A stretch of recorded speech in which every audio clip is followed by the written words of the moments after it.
Good evening and welcome to 365 Days of Amazing Stories with Theo Mayer. We're on day 232 of 2025, and I'm continuing the story of Grab All, Lose All. Now, we'd left 5 men sitting in a tree.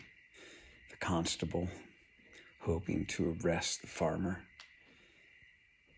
the loan shark and his 2 strong men, and the farmer waiting for the tree to take off in the light of the full moon.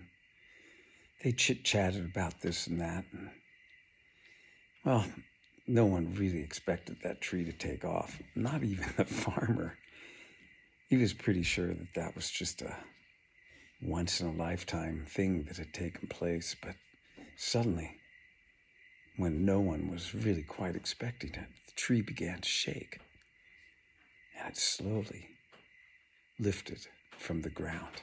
Now everybody, as the shaking had started, grabbed a hold of the trunk and the branches, holding on for dear life as that tree climbed further and further into the air. Well, the farmer was not as surprised as he was the first time, but those other 4 men, they were frightened. Now, this was before the times of airplanes, flying machines of any kind, so people were not used to being up in the air. You can imagine how frightening it would be, traveling high above the landscape, where any mishap would lead to your quick descent to the earth below.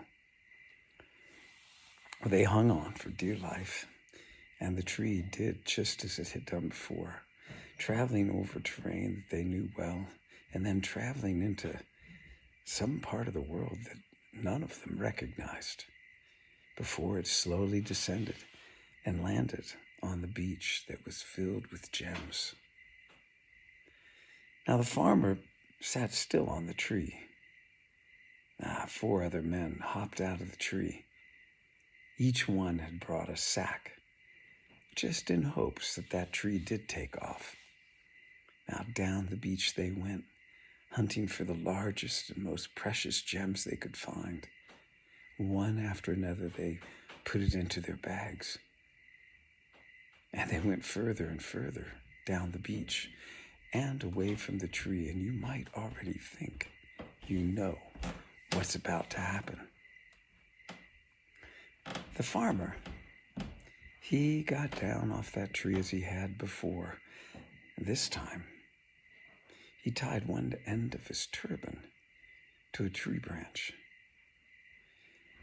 Hanging onto the other, he made a circle around that tree, picking up what gems he could, pocketing them into a little sack that he had brought as well, in hopes that the tree did take off and reach that beach. Now, the farmer, he had remembered about how long it had been before the tree took off again. And so about that time, he pulled himself back into the tree, a nice little sack full of jewels, and sat down, waiting. He looked out across the beach and saw that, well, the constable was way down the beach, the loan shark not quite as far, and there's 2 strong men even further away. And we'll leave the story there.